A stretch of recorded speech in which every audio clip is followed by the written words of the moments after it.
You're now listening to The Pick is In. The Pick is In Fantasy Football Podcast. And now your host, Matt Kelley. What's up, everybody? We are just 27 short days away from the kickoff of the 2020 NFL season. I'm Matt Kelley, and this is The Pick is In Fantasy Football Podcast. Going to be talking about breakout players for that 2020 fantasy season today. Just want to remind you that you can now catch the podcast on Apple Podcasts, Spotify, Google Pods, and YouTube as well. Follow the show over on Twitter at ThePickIsInFFP. Got my good buddy Alex French today with me from over at DynastyProsFootball.com. You can find him on Twitter at TheBlindGuyFF. Alex, my man, how are you, and how excited are you for some football?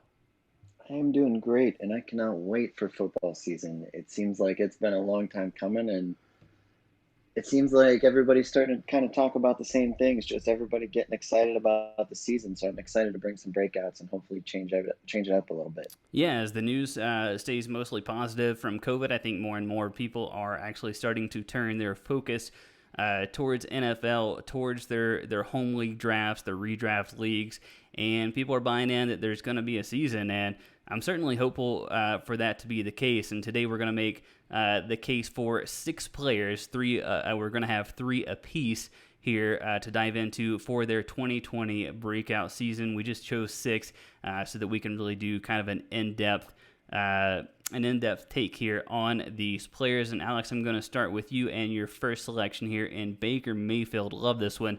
ADP 101 overall right now. QB 15, finished as QB 19 last year. Obviously, the Browns were a bit of a train wreck up front and just kind of just in different places all over the field. They had some real chemistry issues. So, what do you see in Baker Mayfield that makes you think he's going to take the leap this year? So his rookie season, I go back to his rookie season more so than last year. Last year, I think a lot of their issues were coaching and offensive line related. Yeah, agreed. Living in the Cleveland area, they're the local sports team. So that's a lot of games that I get most of the time. And listening to those games, they were calling a lot of 5 and 7 step dropbacks. And you can't do that when you don't have an offensive line. So there was times he was getting hit before he could even turn to look and see who he could throw to. I think that's going to change with the addition of Jack Conklin on the right side. And then they also drafted Jedrick Wills Jr. So their offensive line should be much improved. And I'm hoping that with that, we should also see a lot more of what we saw from Baker in Oklahoma.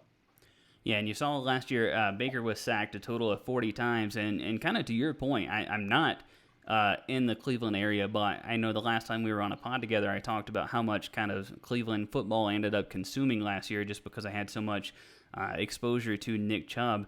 And you could just see that offensive line was struggling to be cohesive. A lot of times Baker, on those longer dropbacks like you were talking about, just simply never had time. OBJ was hurt. His routes didn't necessarily develop. He wasn't getting the same separation that you're normally seeing out of OBJ. And so I think that's where a lot of that regression came from last year, because they had the 10th most pass attempts last season. They had 74 deep attempts, which was the 7th most in the league as well. So they were slinging the ball, man. It just wasn't working out. Baker just never really had time to develop those reads. And to your point, with the additions this year, I think we can expect a lot better out of Baker. Yeah, absolutely. One of the other things about being in the Cleveland area is you get the news stories that don't always make it to national media. And I'm telling you, Baker was on like every other local commercial you could find. So this offseason, he also came back and said, like, hey, all right, I'm refocusing on football. Last year, I was a little too distracted. We had some other off-the-field issues going on with coaching and, as you mentioned, the chemistry in the locker room. So it seems to me like he's really refocused. To add to that, like his rookie season, he had set the rookie touchdown pass record at 27, and he did that in 14 total games played, but he didn't start all of those games. So that talent is still there. He was the most accurate quarterback coming out that year from every metric you could find and measure, and I think we're just going to start to see that again. He's going to succeed. Beckham is supposed to be healthy. It just came out that Jarvis Landry was activated off the PUP list. So he should be healthy. Maybe he misses a game or two, but you got that coming back. They added Austin Hooper, Nick Chubb, Kareem Hunt. They've got so many weapons around him, and they improved the offensive line, which was the biggest issue. So I just think Baker's in for a huge bounce back. Yeah, and I think Kevin Stefanski coming in from Minnesota. He was the offensive coordinator there in Minnesota. He's had a good run as well. And if you look at the pieces overall in Minnesota last season with Adam Thielen, Stephon Diggs, Kyle Rudolph, and then obviously Dalvin Cook, the pieces are kind of similar to what's there in Cleveland. And not a lot of people complaining about Minnesota's offense last season. So I think that's only a positive step for this team overall, and especially with Baker. So with all of this in place, do you see the upside for Baker or the path for Baker to finish as a quarterback one this season?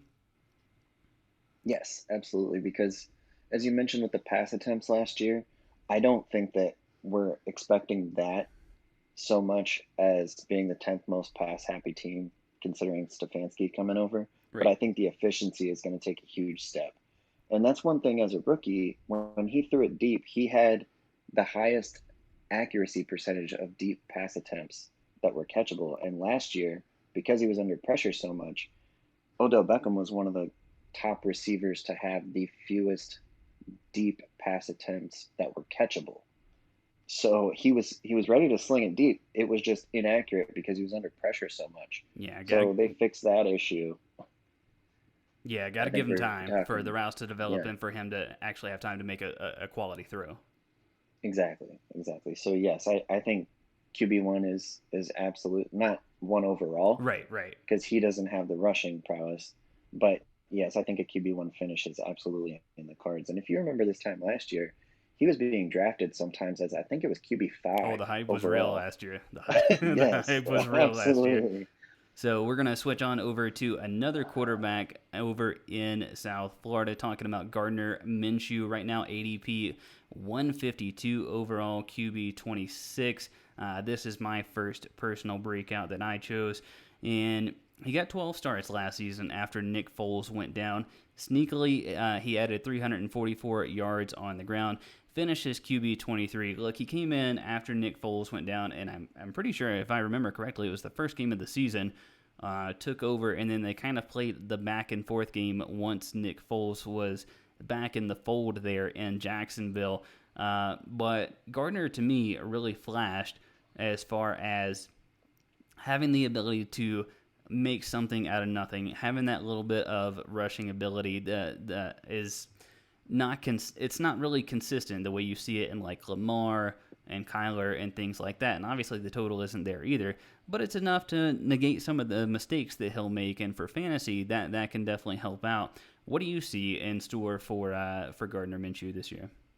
Oh, I love this pick, and if I wasn't already on the Baker hype train, Gardner was actually somebody that I was thinking about choosing. So I'm glad that you chose him, got to bring him up. The rushing is a great point.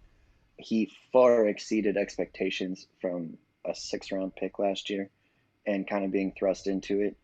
And one of the things that I think doesn't necessarily get talked about enough is when he was named the starter and Foles was benched and they said, okay, we're moving forward with Gardner, there seemed to be a difference in his play because he kind of took that confidence and decided, hey, this is my team. And he kind of had that swagger about him. Yeah, I'm agreed. talking jean shorts and the huge mustache. Which is fantastic. I think when you look at Gardner overall and his prospects, he's got a good shot to do some damage here, especially being a back end, a very cheap draft pick. He's got DJ Chark there. D.D. Westbrook is obviously still there, still a solid option. Picked up Laviska Shenault in the draft, and then we talk about Leonard Fournette. He's got a good ground game threat there to take some pressure off of him, so it's not all on Gardner. Now, I don't expect that Leonard Fournette comes in and catches 70 passes again like he did last season. I think that number drops, but, maybe Chris Thompson's able to get back on the field and be healthy, and so you got solid options there around Gardner. He adds the run game. If he can get into the end zone on the ground there a few times, I think his floor is like quarterback 18. He'll be a good start in plus matchups, and if he can add to those rushing totals, get into the end zone a few times on the ground as well, I think there's an outside shot that he finishes as a back-end quarterback 1. Yeah, I would agree with that. And the thing is, too, what are you paying to get him right now? He's going undrafted in some Pretty leagues. So close, yeah. I mean, it's 152 overall. It's right there at the end of your draft. Alex, let's talk about your next pick, and I really hope you're right here as a Panthers fan. I'm going to talk about wide receiver Curtis Samuel, ADP 155 overall, wide receiver 34 off the board, which is ironically exactly where he finished last season in PPR leagues. A lot of changes there to the coaching staff, quarterbacks, added some wide receiver options. What are you looking for here out of Curtis Samuel in 2020? so I came across this stat about a month ago, and I've been on the Curtis Samuel train ever since. So he is the only receiver to finish top 15 in air yards and not finish with at least 1,000 receiving yards. That kind of Interesting. that goes to Interesting. show how bad that quarterback play was last year. Oh, it was bad. Don't Uh, remind me. Kyle Allen finished 35th in QBR, which is crazy because he only got Right, 32 32 starting starters. Yep. quarterbacks. Yeah, so he really dealt with awful quarterback play. He's an excellent route runner. I actually had the benefit of watching him play at Ohio State, and they just could not get him the ball enough. And when he's got the ball in his hands, he's electric. I think he's just an awesome playmaker, and if they can get him the ball in space, and they seem to scheme ways to find it. I mean, he's had rushing touchdowns in the past, so I really like it. I'm not too concerned about the Robbie Anderson addition. I'd be curious to get your take on that as a Panthers fan. Yeah, that The was gonna be my next question to you. Was in fact about Robbie Anderson. I think Robbie Anderson. He obviously is known for running some deeper routes there in his time with the New York Jets. It seems like that's the stigma for Curtis Samuel too, but he can do more as a route runner than just run the 9, which is basically what the Panthers had him do last season.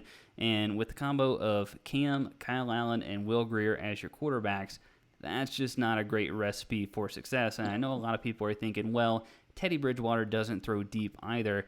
You don't need Teddy Bridgewater to throw deep in order for Curtis Samuel to succeed. So I think he's actually going to have a better season than he did last year. I think I've mentioned this to you before. For whatever reason, on Twitter right now, there seems to be like 40 candidates for wide receiver 2s right now, and I don't know where people think other players are going to go.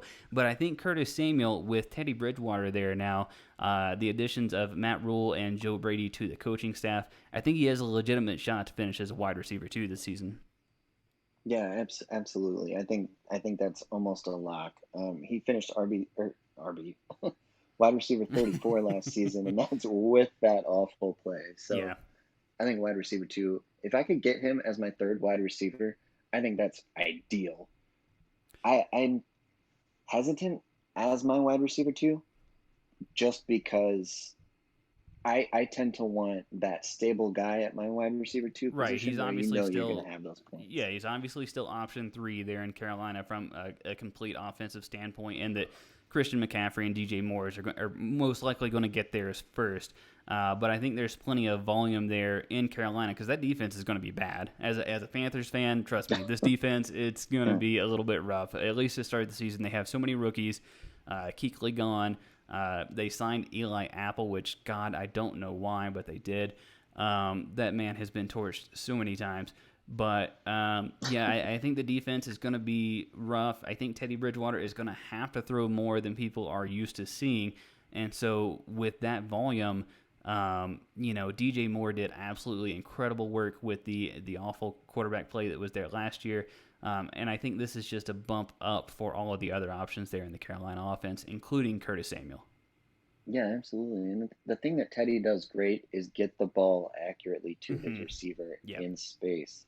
So if he can do that and just get the ball in Samuel's hands and DJ Moore, he's got 2 perfect receivers for what he does best. Yeah, that's the great thing about the Carolina offense. And the one thing that I am excited about is they just basically need to get guys in space. A lot of their premier players, DJ Moore, Christian McCaffrey, Curtis Samuel as well, do awesome work after the catch. So I think they've assembled good wideouts and good players for that purpose, and I think Teddy will be able to distribute in a way that will make Curtis Samuel way more fantasy relevant this season than he was last. Let's move to a wide receiver. My wide receiver choice for a breakout, ADP overall 100, wide receiver 39 off the board right now. I'm talking about Deontay Johnson. He is probably mostly viewed as option number 2 there in Pittsburgh next to Juju. But he had 92 targets last season, 59 catches, 680 yards, and 5 touchdowns, finishing as the wide receiver 41. And much like we were talking about, Alex, with the Carolina Panthers, horrendous quarterback play. Unfortunately, Big Ben went down to injury. They had this weird cobbled about quarterback situation of Duck Hodges and Mason Rudolph. We got Ben back this season, who should be healthy. Juju back coming this season, so that will take some attention from the defenses. But Deontay Johnson, if things break right as well, Ben's chucking the ball over his last 2 healthy seasons. 675 pass attempts, 561 pass attempts. Obviously, that 1 year was insane, but 560. Yeah, but 560 is still a pretty healthy number. So again, volume here enough to where I can see a path at least for Deontay to be a wide receiver 2 at his ceiling, but I think his floor is honestly weekly flex value, and you can plug him in and feel pretty good about it. Yeah, I would agree with that too. He's also an excellent route runner, and he was at the top of the draft class when he was coming out as far as route running ability, and he's just improved on that. I have my concerns as a Steelers fan about Ben and building that chemistry, but I don't think that'll be a problem, especially because Ben's not afraid to sling it in a small window, and Deontay Johnson's getting that separation anyway, so it shouldn't really be a problem. It's just getting used to playing with each other. Yeah, I do agree that Ben is probably going to, when he comes back, he's going to look for the familiar faces. So I do think Juju is still option number 1, but kind of to your point there, Deontay Johnson led the league with 2.39 yards of separation per target, 297 yards after the catch, which was 24th in the league. I mean, the guy, wasn't coming on until late, or at least later in the season. And again, this is all with Duck Hodges and Mason Rudolph at quarterback. You have to expect, while Ben may not be the quarterback of, 2015, he's certainly better than either of those 2 options there. Absolutely. I mean, we talked about how bad Kyle Allen's quarterback play was. Right. This was a rival to that. It's hard to do, man. It's hard to do because I suffered through all of those Panthers games last season. So, but I think there's at least a path there for Deontay Johnson. If he keeps creating that separation, Ben's going to find him like that. I mean, there's plenty of volume there to go around. Juju actually, a little bit of a side note here with Juju. Where do you lie with Juju in terms of being an actual wide receiver 1? Oh, I'm all back in on Juju again with Ben healthy. The Steelers also drafted Chase Claypool in the draft, and that selection is going to allow them to move Juju back into the slot where he just torches defenses because he's going against the 3rd-ranked corner, sometimes a linebacker, and Juju is that big playmaker. I think that he's not really going to have a problem with that because of that draft selection of Claypool. So I think that they also have James Washington. Yeah, that's what I was about to say. Yeah. So you've got Washington, Johnson, and Claypool all able to play on the outside. You're allowing Juju the flexibility in the formation to line up wherever he wants. Yeah, those are my essentially my thoughts exactly. If Juju Smith-Schuster can find a similar path in the way, kind of like Chris Godwin found there in Tampa Bay. Chris Godwin had like 50% of his snaps coming out of the slot. If they can do the same with Juju, that's really where he's going to thrive. You can let Deontay Johnson thrive there on the outside. And we've seen multiple teams, sustain wide receiver 1s, wide receiver 2s, all in the same passing attack. And I think that's definitely feasible here in Pittsburgh. Now, your last breakout selection here is one that the hype train was definitely on earlier in the offseason. It's backed off just a touch, and I think you're getting this player at a much better price than you were earlier in the summer. Talking about Atlanta Falcons tight end Hayden Hurst, ADP 112 overall, tight end 13 off the board. What do you like about Hayden Hurst this season? Yeah, so he was drafted in the first round, which I think is huge, and a lot of people I think seem to forget that. He battled injury his entire rookie season, and then Mark Andrews just took over for the Ravens. Mm-hmm. So when the Ravens traded him, he was actually, I'm not sure how much of the offseason you remember early on with the trades, but it was almost immediately. The Falcons didn't even offer Austin Hooper any Yeah, kind they of knew it wasn't going contract. to happen. Yeah. And as soon as they announced they weren't bringing him back, they immediately, I want to say it was like the next day, traded a second round pick to get Hayden Hurst in the building. And he's actually already been working with Matt Ryan every chance they get. And I know it's off-season hype, but Matt Ryan's talking about Hurst being the most athletic tight end he's ever played with. That's pretty high praise considering he played with Tony Gonzalez for a couple I years. think it was kind of good, right? Yeah. So, So I mean, yeah. that, and sorry to cut you off No, there, go ahead. Matt, but one of the other things with the Falcons is that they have the most vacated targets in the league. Exactly where I was going. So, yeah, I read your mind. So, with that being the case, there's plenty of targets available. Yeah, they brought in Todd Gurley, and I expect him to have a good workload in the passing game. But is Russell Gage really going to get 80 to 100 targets in this offense? Austin Hooper had 94 last year, if I remember right. 97 maybe. So, I mean, Hurst has that ability to get those targets. He's an athletic freak, as Matt Ryan keeps talking about. So he's going to get the targets, and it's just a matter of staying healthy, staying on the field, and we know that Atlanta's going to pass over 600 times. Yeah, exactly. Atlanta's definitely going to, their defense, much in the same vein as the Carolina Panthers, has some work to do there.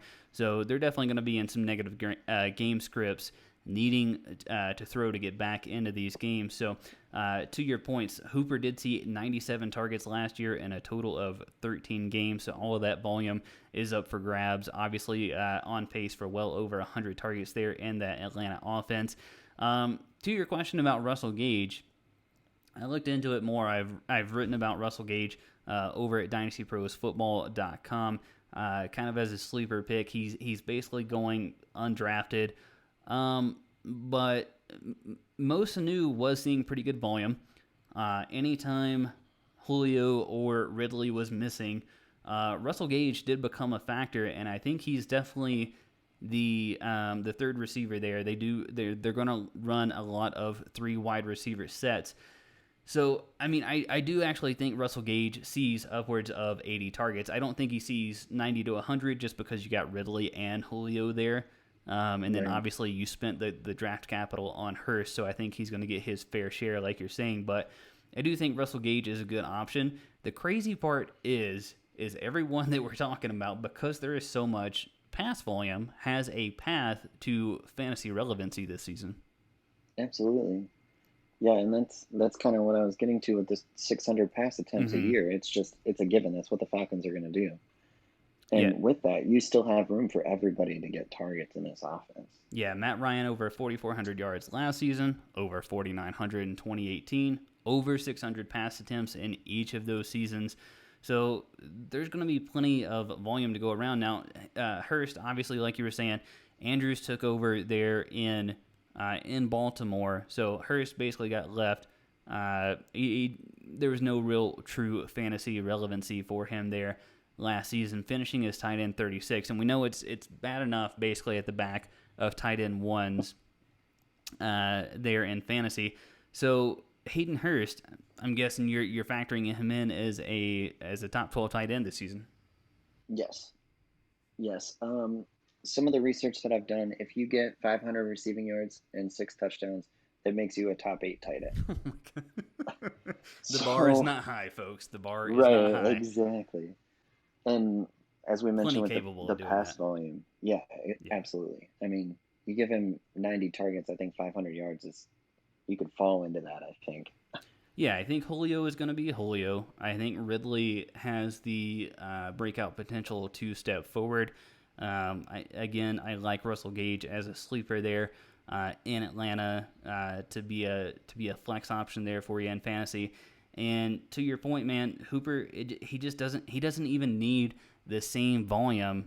Excuse me, not Hooper, but Hurst. Hurst doesn't need the same volume that Hooper had last season to finish as a tight end one. So I think that's well within range of outcomes. And if you're not looking to draft, the Travis Kelce's, George Kittles, and Mark Andrews, Zach Ertz of the world, wait around. He's going around round 9, round 10, going after Gronk, which I called that. I knew as soon as Gronk signed there in Tampa Bay that his ADP was going to end up usurping Hurst before we got to the start of the season. And I'd much rather have Hurst than Gronk right now, personally. But yeah, I think you can wait. You can get other guys. Keep drafting those running backs, wide receivers. Wait on Hurst, and you'll have a tight end one there for the 2020 season.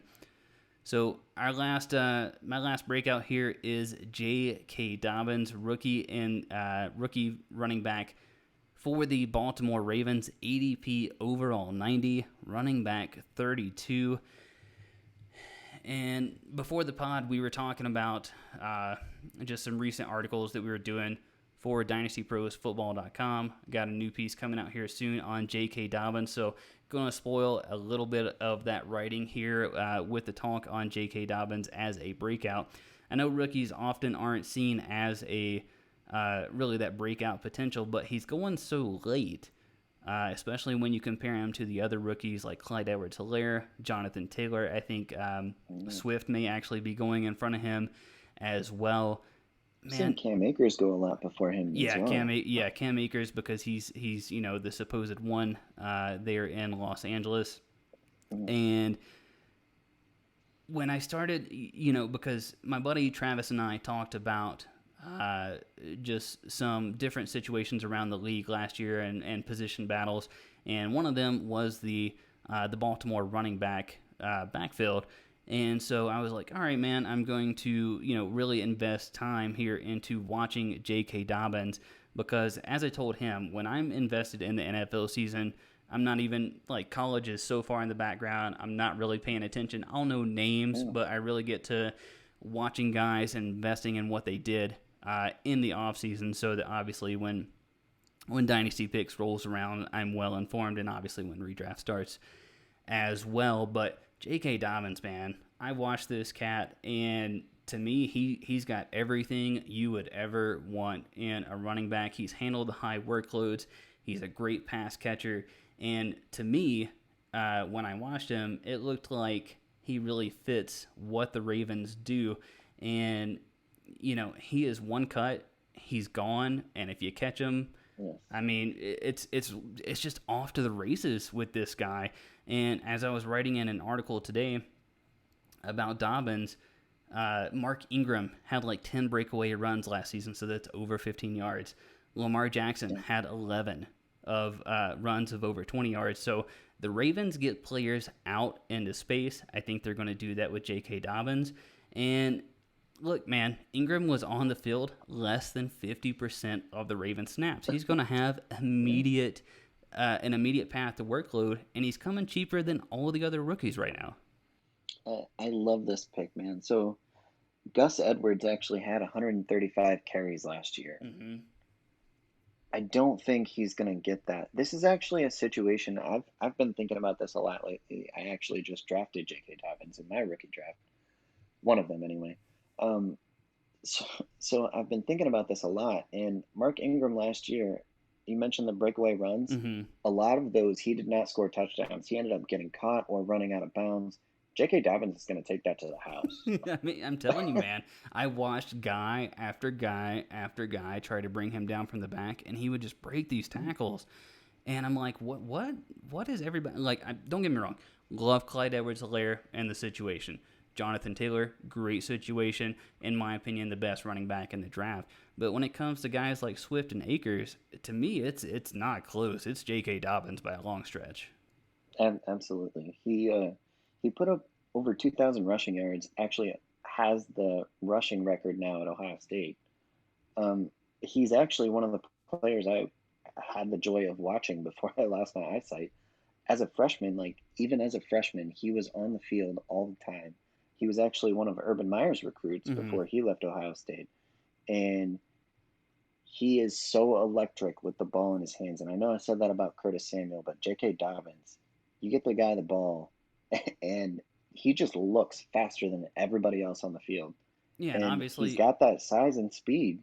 yeah, obviously at the NFL level, guys are going to be faster, but it's just so far. Like when you watch J.K. Dobbins, it's just so far and away to see that he is the best player on the field practically at all times. I know I'm like gushing over here about J.K. Dobbins, but I spent this afternoon writing about Dobbins, watched a lot of tape on him, and I'm just like, man, I don't understand like why this guy isn't getting the same hype because if, and obviously we wish everybody well health, but and Ingram for the most part has been pretty much an Ironman throughout his career. Yeah. But he did have a little bit of trouble at the end of last season. He's pushing 31 years old. If, God forbid, Ingram was to go down, J.K. Dobbins is a guy that you take whatever is left in your fab budget and you hope and pray that's enough to get him. I'll say this situation is one. There's not a lot of situations, but this shortened off season I think really helps Mark Ingram because it's less time that the coaching staff will see Dobbins on the field and just see how much far and away he is better than Mark Ingram at this stage of his career. And don't get me wrong, I love Mark Ingram. He's a great athlete, has been a very solid running back since coming into the league.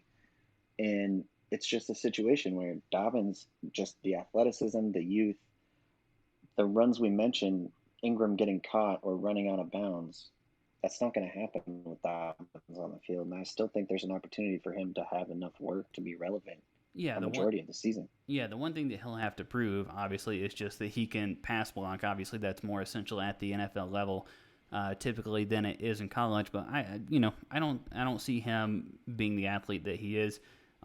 Smart kid, he'll be able to pick that up. It's not really a worry for me, him being able to pick up pass blocking and his pass catching as well. It looks so distorted. I wrote this today that his stats from his last season at Ohio State rivaled that of kind of what Derrick Henry did last season. And I'm not calling him Derrick Henry. I'm just saying his stats because he had so many carries and so many yards on the ground and he had so few receptions that it looked like a Derrick Henry-esque workload. But then when you go watch him, you're like, oh, damn, he can actually catch the ball. Like he was running wheel routes and beating guys. And so to me, that's never been Mark Ingram's game. It's not really Gus Edwards' game either as far as being a dynamic pass catcher out of the backfield. So J.K. Dobbins, to me, automatically assumes that role as soon as he steps in with that third down workload. At least that's what I'm projecting. And, if your league sleeps on him, maybe like you said, this offseason does work a little bit in the favor of Mark Ingram. Maybe he keeps that role for a little bit longer, and maybe you got a frustrated owner 4 weeks into the season, and you can grab J.K. Dobbins for, not much. Yeah, I could totally see that. One thing that I wanted to bring up and kind of ask you, do you see this as a similar trajectory to maybe what Miles Sanders did last year, where he started getting his relevance like week 10? Yeah, that's a really good comparison. The thing about or do you think maybe it could be beforehand? With the amount of rushing that the Ravens did, the amount of rushing attempts, he's automatically going to cut into Gus Edwards. He's automatically going to cut into Lamar. I think they've been saying pretty much all offseason that they want Lamar to run a little bit less. I think he'll take a bit of the share from Ingram. And then the last player isn't coming to me, but there is another player. Justice Hill. Yes, Justice Hill. Thank you. Had like 50 carries as well. I think he's almost obsolete. And so when you compile all that, and the fact that Ingram was only on the field, I think it was like 48 or 49% of the snaps there. Honestly, I think his path is almost more clear than Miles Sanders was. I'm thinking like week 4, week 6, and at that point, it's going to be the J.K. Dobbins show. Yeah, I think that's where I stood as well. I just wanted to get your take on it. Yeah. I mean, people look, if you were high on Miles Sanders and you're high on Miles Sanders for 2020, don't blame you whatsoever. But if you want that version of Miles Sanders at a cheaper price, look no further than J.K. Dobbins there in Baltimore. It's going to wrap it up for us. Alex, man, thanks for joining me this week, dude. I'm looking forward to obviously many more conversations. You can find Alex over at dynastyprosfootball.com. All of his Dynasty writings as well as mine over there at dynastyprosfootball.com. Follow him on Twitter at TheBlindGuyFF. Follow the show at The Pick Is In FFP. Catch the pod on Apple, Spotify, Google, and YouTube. We'll see you next time.